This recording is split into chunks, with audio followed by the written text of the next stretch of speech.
às vezes tu fica olhando os outros stories, daí os bebês tudo dormindo, bonitinho, as mães tomando porque nem mata, não consigo tomar, não consigo aparece lá, fazendo uma comida quente. Eu não sei isso. Quando tu senta, tu come primeiro e tu pensa, agora vou sentar aqui e tomar meu cafezinho. Solta o café, volta o café, Olá a tudo e todos do AZ! Estamos aqui com essas mulheres lindas e guerreiras para fazer a estreia do nosso quadro Rosa Calcinha, que vai ter sempre esse assunto mais feminino, mundo de mulher. E nada melhor do que nós falarmos, papo super feminino, da maternidade. Aquele sonho, a gravidez que dá certo, que tudo funciona bem, aquele marido que ajuda, né meninas? Tudo Pera certo. Não é assim? Então me enganei. Só nos filmes, eu acho. Não conto de fato.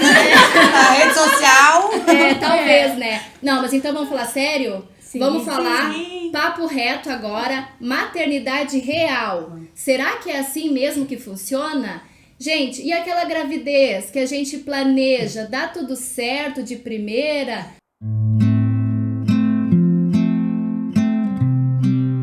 Tive uma gravidez que só durou 5 semanas.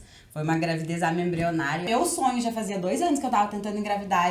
Cheguei lá, deu positivo no teste de farmácia. Cheguei lá, no doutor tinha lá, né, o saco gestacional. Meu Deus, tô grávida, né? Não esperei nada. Cheguei pra casa e comecei a contar pra cidade inteira. Era o meu sonho. Claro. Aí, dali 2 semanas, eu comecei a sangrar e tive um aborto espontâneo e acabei perdendo. Mas daí em julho... conta a sequência. Aí conta a sequência. Daí em julho veio meu baby, daí eu tava grávida, mas daí eu tava atrasada, nem fiz teste, porque assim, eu tinha feito, acho que eu fiz uns 20 mil testes de gravidez, acho que em 2 anos. Todo mês. A expectativa. A expectativa. Então eu não fiz mais, daí eu tava me sentindo ruim, mas eu dizia, não tô grávida. Não tô grávida, ia pra academia, lá, pra lá e pra cá, e andando, não. Fazia a caminhada em jejum, 40 minutos em jejum, chegava em casa tonta, com ânsia. Mas, tô mal, alguma coisa tá. Aí fui fazer e tava lá um baby de 2 meses e tanto já. Nossa. Dali 1 mês eu descobri que era menino já, e assim foi. Agora tá lá grandão, fazendo 7 meses, dia 26. E tu sabe, Josi, que é natural, muitas amigas minhas até comentaram que engravidaram e a gente vai saber, ela já tá com 3 meses, porque não comenta com esse receio. Tem o receio de contar e não dar certo. Mas deu tudo certo, apesar dos apesares de ter ficado 74 dias internada, porque eu tive que fazer repouso absoluto. Eu tinha o colo do útero curto, então tinha risco de parto prematuro. Então a doutora achou melhor a gente ficar internado no hospital. Fiquei 1 mês em casa, mas como aumentou a dilatação, ela recomendou que nós ficássemos no hospital para que ele não viesse prematuro. E não veio, com 38 e 2, eu resolvi de tentar induzir o parto. Fiz o pai sofrer junto lá por 8 horas tentando, não foi, daí nós fizemos cesárea. Mas tu enfrentou tudo lindamente. Eu me lembro bem que ela tava lá no hospital e continuava com as atividades da faculdade, tudo. E encarou. Foi uma das coisas que deixou a minha sanidade, foi a faculdade, foi meu tricôzinho, fiquei com a sanidade impecável. O Big Brother, não posso criticar o Big Brother. Eu vivi o Big Brother, eu vivi o Big Brother. Porque além de assistir, era a única coisa que passava, né, na TV. Não tinha, só tinha Globo. Tinha que resolver. O Big era a hora que o Lucas resolvia de acordar pro mundo, né? A hora que tu ele queria quer participar do Big Brother. Do Big Brother. Aí eu vivi o Big Brother e ainda procurava daí no Instagram e coisa, aqueles canal online que tu ficava. Então eu ficava 24 horas por dia vendo Big Brother. Foi a salvação. Foi a salvação da minha sanidade. Porque eu entrei no hospital, entrei no que começou o Big Brother. E ainda consegui ver a final do Big Brother em casa. Então, já deu. Ou fez a temporada. Fiz a temporada completa. Sabe tudo. Sabe tudo. E é muito importante a gente colocar o teu depoimento, né? Porque foi uma primeira experiência e tu não te frustrou, né? Veio de novo o filho tão esperado, enfrentou tudo isso. Porque às vezes as pessoas também, a questão das redes sociais, posta lá o barrigão, e parece que tudo moldado perfeitamente. Não, daí... Tipo, e eu tinha uma coisa comigo dessa questão de moldado. Às vezes as pessoas me mandavam, tu não vai nem poder fazer book. Eu tinha ido pro hospital. Antes de ir pro hospital, eu tinha pensei em fazer o book, mas eu não achava que a minha barriga tava tão grandona. Pensei, não, queria vou esperar mais, né? barrigão, A gente sempre tem isso, que é o barrigão do book. É a última coisa antes de antes de nascer. E o que aconteceu? Eu não fiz o book, mas fiz lá no hospital, o marido tirou um monte de foto improvisada, nós temos uma revelada e ficou o book igual, nossa. Foi uma coisinha, sabe? Real, Foi uma coisinha que ficou aquela, sabe, aquela, ai, como eu queria, tentei de todos os jeitos, era pandemia, não deixava entrar fotógrafo lá no hospital, nem pra parto, tem nem pra isso nada. também. Muito importante que toda essa internação ainda cavalo a pandemia. Daí quem tá agora nos assistindo vai entender, né, que daqui a pouco não é uma situação, ai, por que aconteceu comigo? Tantas mulheres passam por internação, por aquela restrição de ter que ter aquele cuidado extremo, de não poder fazer o que quer, não poder borboletear, fazer seu enxoval, porque tá naquela condição de cuidado. E uma outra coisa que a gente precisa também trazer aqui é da situação que a mãe se vê naquele momento onde o seu filho tá internado. Como é que lida com isso, Pabla? Que história, hein? É quando o chão sai dos nossos pés.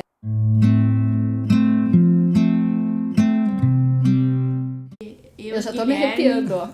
Eu já fico toda emocionada, porque pra mim, como mãe, foi algo assim, ó. É que nem tu diz, a gente programa aquela coisa perfeita. Teu filho tá saudável. E a Lauana, ela tava saudável, ela tava brincando. E de sexta pra sábado ela começou a ficar muito mal. E nós, sem saber o que fazer, a gente fica impotente. A gente busca ajuda, a gente não sabe o que faz. E nós passamos pela situação que ela teve apendicite, né? Ela ficou internada 13 dias, ela passou pela cirurgia, foi bem arriscada. Tão a gente pequenininha, quase perdeu né? ela. Em meio à pandemia, o Guilherme positivado do Covid. Nossa! Eu com uma bebê de 2 meses no colo para amamentar. Eu pensei, na hora eu pensei, e como administra isso? A outra tão frágil, tão pequena, com quantos aninhos? 2 meses e uma com 2 anos. Aí as dos 2 anos lá, precisando você com a outra pequena, assim, exige muito da mãe. Muito, muito. Eu ficava intercalando. Ia no hospital, dava atenção pra Lauana, porque daí ela sentia tanta dor. E eu só sabia falar pra ela assim, filha, seja forte, mais forte. Mas como tu vai pedir pra uma criança de 2 anos ser forte? Não. E ela foi, eu tenho certeza que 90% da recuperação dela foi porque ela lutou pra viver. Ela escolheu viver, sabe? Claro, tem a medicina, tem as orações. Até foi me questionado na época, quando eu fiz a publicação no Face, pedindo orações, é porque eu não sabia mais o que fazer. Eu não sabia. A gente às vezes precisa de uma buscar, de pessoas. Eu não sabia. Nós batemos a porta do carro, a gente chorava gritado. Eu com a bebê amamentando, o Guilherme chorando na direção. A gente saiu sem rumo em Passo Fundo, paramos numa igreja e a primeira coisa que eu entrei na igreja, eu vi uma árvore de Natal gigante. E a Laura recém estava começando a falar as palavras dela dizia assim, Papaiel, olha, Papaiel. E quando eu entrei ali e vi aquela árvore, veio a voz da Lauana no meu ouvido, sabe? Imagina. E eu comecei a chorar e a pedir, só que eu fiquei tão sem chão, tão sem rumo, que em casa eu escrevi aquilo e aquela enxurrada de mensagem foi tão confortando a gente. E eu lembro bem que eu acordei e fui dar aquela passada no Face, que a gente faz toda manhã. Eu parei assim, ó, eu lembro, Pabla, do meu sentimento assim de meu Deus do céu, porque eu tinha passado por uma experiência parecida com a Isadora, que não, já mais velhinha também teve apendicite, e foi uma coisa assim, ó, às 10 da manhã ela se queixou de uma dorzinha. Ao meio-dia ela chorou e eu disse, não, uma dorzinha, chorar é grave. À 1 da tarde eu fui pro plantão com ela, só fui atendida às 3. E às 3 o médico disse, olha, ela precisa... Não, ela não, tinha só uma dor na perna e era meio confuso, gente, não tinha experiência. E eu lembro assim que das 3 da tarde às 5 eu tinha que estar com ela no bloco, já pra operar. O médico disse assim, é apendicite, é grave, o nível de infecção tá alto, vamos pro bloco. E eu parei assim, eu disse, não tem como. Ela dando cambalhota, e eu disse, e daí assim, ó, a tua situação que eu lembrei na hora, me veio, que eu sabia da Gil, que eu pensava assim, o que eu faço com o Eduardo? Eu tenho que entender a Isadora, o Eduardo ainda era pequeno, ela tinha 5, ele tinha 2. E isso que o Fábio tava comigo, mas assim, ó, e daí eu lembro assim a cena, que entrou, ela não dormia. E ela foi meio agarrando em mim pra ir pro bloco. E aquilo acabou comigo porque ela me segurando, né? E querendo desmaiar da anestesia. A hora que ela foi assim, ó, que eu encostei assim pra querer chorar um pouco, a minha cunhada uivava nos corredores tentando se esconder de mim pra chorar, pra eu não ver. Quando eu me escorei assim pra chorar, o médico veio assim, mãe, entra pra ver ela. Eu disse, gente, um lupo? Como assim? Já foi? E até hoje, assim, eu sou muito grata ao Dr. Jorge, ao Dr. Tiago, que foram os que salvaram a minha filha. Assim, ó, a Lauana, ela não esboçava mais reação. Então, a gente não teve... Ela entrou pro bloco cirúrgico sem ter um diagnóstico. Então, o médico não nos deu uma certeza de se ela tem Vocês isso nem ou tem sabiam. aquilo. Nós ficamos assim, é uma obstrução no intestino, é apendicite, é uma infecção, é uma bactéria. Nós não sabia. Foi feita uma bateria de exames em espumoso, foi feito de novo no Passo Fundo. E a gente não tinha certeza de nada. E a gente não tinha nem certeza se ia receber ela de volta. Nossa, sabe? Isso é muito Porque louco. chegou num ponto de gravidade tão grande, que ela não tinha mais sangue nas extremidades. Ela começou a parar os órgãos. Foi muito grave. Foi gravíssimo, sabe? Por isso que eu digo, ela foi uma guerreira, sabe? Foi. E a minha família também, assim, ó, o Guilherme, ele foi espetacular. Porque ele ficou de vigia na frente do hospital todo o tempo, com a nenê pequenininha, embalando. A bebê chorando e ele com aquele carrinho embalando. Eu entrava, ficava com a Lau. Quando a Lau acalmava, que alinhava um pouquinho, e a menina chorava, eu corria lá fora, amamentar, e a Neuza entrava, a minha sogra. Então, assim, ó, houve toda a pandemia, houve todo aquilo que era pra dar tudo errado, mas Deus sabe como faz. Deus sabe. Trilhou direitinho. E a torcida, porque nós UTI, ficamos ali, nossa, eu lembro de ter me ajoelhado, assim. Não, gente, até hoje, sabe, é a coisa mais gratificante tu ir numa comunidade de todas as religiões, de todas as cidades. A pessoa vem, eu não conheço.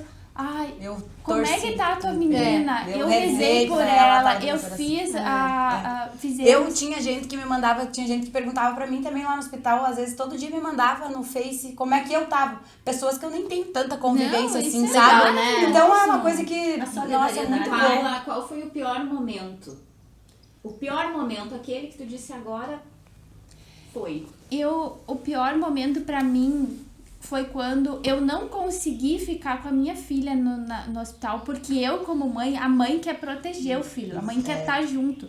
E eu tive que abrir mão disso pra não deixar minha outra filha sozinha. Porque seriam 2 crianças sofrendo. Então, a minha sogra, ela disse assim, não é justo com a Giovana tu deixar ela sofrendo também. Eu fico com ela. E a minha sogra maravilhosa, ela disse assim, ó, eu só saio daqui com a Lauana. E ela foi lá fora, quando a Lau entrou no bloco cirúrgico, ela foi buscar a mala dela no carro.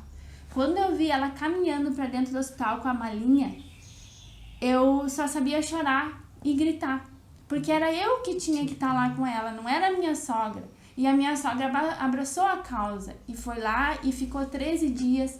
Ela não saía do quarto, gente. Então, nesse momento, a Neuza, ela foi tão mãe quanto eu. Ela vestiu a camiseta. Ela disse, eu só saio daqui com a Lauana. E quando nós saímos de lá, ela saiu e ela disse, ó, eu cumpri a minha promessa. Nossa, muito legal. Muito legal. É assim, ó, mãe é aquele sentimento assim, ó, como eu me sinto. A gente é muito forte. Mas o filho te dá uma vulnerabilidade muito grande. Tu derruba. O meu, há um mês atrás, agora passou por uma bronquipneumonia aspirativa, segundo a doutora. Cheguei com ele lá no hospital, tinha que botar soro, botar oxigênio e tu segurar um bebê de 6 meses. Com soro e oxigênio é pra acabar com a estrutura de uma mãe. É pra assim, ó, tu perde o teu chão, sabe? Nossa. Tu quer tirar tudo da dor do teu filho e botar em ti. Né? Se pudesse, a gente trocava. E a gente fica se perguntando, o que eu fiz, por que eu não vi antes? Isso é pensamento de mãe. Fica sempre se cobrando. Se cobrando, o que eu tinha que ter feito melhor. Por que eu não levei antes? Por que eu não vi antes? O que eu fiz? O que eu não vi? O que eu fiz errado? Por que eu não engraçado, ajuda? Por que eu não fui no... Uma coisa que eu lembro, assim, que foi muito, assim, muito impactante, que a Isa, no plantão, ela dava cambalhota no chão. E Deus dizia, minha filha, para quieto, quem é que vai acreditar que tu tá doente? Eu poderia ter ido pra casa. Porque tinha muita gente, muita ficha, e tava atrasando. E eu, na hora, assim, não sei de onde é que veio aquele pensamento. Não, nós não saímos daqui sem consultar. E era uma dorzinha de barriga. E aí, quando ele me veio com aquele diagnóstico, eu não conseguia nem acreditar. E quando ele tirou... É uma coisa muito louca o diagnóstico. Tu não tem uma coisa certa, criança não tem não exame que mostra como adulto. Quando ele me mostrou a pontinha, ele disse assim, olha aqui, mãe. Eu confesso que eu nem enxerguei direito. Então não tava, né? Ele disse assim, olha aqui, ó, mais 1 hora estourava. Pensa! A Lau, ela Quanto estourou. A dela estourou. Chegou a estourar. E talvez a gente não sabe até hoje, porque ela tratou no ano anterior milhares de vezes uma bactéria. E talvez essa bactéria tenha perfurado o intestino dela. Então ela teve 4 perfurações no intestino. Então, assim, ó, além da apendicite, ela tinha as 4 perfurações. Nossa, então, o assim, negócio foi punk. Foi horrível. Nossa. E a gente sabe, a gente tem mães que a gente conhece que perderam os filhos assim. Nossa, Então, eu e o Guilherme, a gente optou por ter 2 filhos. E quando a gente fez a cesárea da Giovana, eu fiz a laqueadura. E olha só como é louco, tu pensa 1000 coisas na hora. Aí já tem aperta a moleira, assim, que nem diz, né? O Deus parece que aperta a tua moleira, que nem diz, né? Eu fiquei pensando, meu Deus, eu fiz laqueadura e se eu perco essa menina, o que eu vou fazer na minha vida? Porque a minha cabeça é que eu sou mãe de 2 meninas. Hoje eu tenho uma rotina com 2. É uma loucura a minha casa. Mas e se eu perco uma, o que eu ia fazer? Que eu tenho certeza que eu morri, eu acho. Mas isso é muito louco, porque a minha obstetra me falou sobre isso. Que eu falei assim que eu queria ter 2 e como é que eu ia fazer depois? Eu ia pôr DIU, eu ia fazer laqueadura? Ela disse, não, Selmy, tu não vai fazer laqueadura. Eu olhei assim, como assim eu não vou fazer? Ela disse, não, comigo, as minhas pacientes, antes de a idade de gravidez de risco, eu não faço. Daí eu disse, mas me conta, eu querendo, assim, ela falou de um jeito tão determinado, eu disse, me conta por que tu não faz. Porque elas estão determinadas a ter número X de filhos e depois acontece uma fatalidade e elas vêm aqui chorando que querem ter mais um e eu fiz, assim então eu não vou mais passar por isso, ela disse, eu não vou mais passar por isso, então eu só vou fazer laqueadura para aquela mulher que está em situação de gravidez de risco, aí sim. Aí eu disse, nossa, imagina quantas experiências ela não passou assim. E até tem aquele dito popular, né, que diz que quem tem um filho, quem tem um filho não tem nenhum. Quem tem 2 filhos tem um. Bem isso. Por causa É assim disso que que a né, gente que a gente a vida é assim. dinâmica, né? Exatamente. E o Bem futuro complicado. é incerto. E sobre essa vida em família, assim, ó, no meu caso, eu sou muito afortunada. Tu tá dando o depoimento do Guilherme, tu deu o depoimento do Johnny, que estiveram lá contigo, dando força. O Fábio me ajuda em tudo. Mas é sempre assim? A gente tem sempre o companheiro ali conosco? Como é que é isso, Marisa? Conta pra nós a tua história.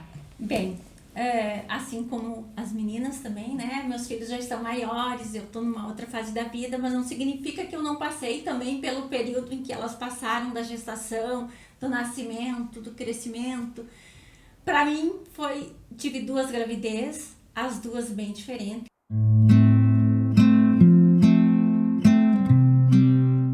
Uma eu engravidei bem longe da família, numa região lá no interior de Minas Gerais, distante de qualquer recurso. Então, quando foi para minha filha mais velha, a Annelise, nascer, eu fiquei 15 dias numa pensão, esperando a hora do parto, e o pai dela continuava trabalhando e vinha me ver. E aí, o dia do nascimento, ele estava lá, participou do nascimento.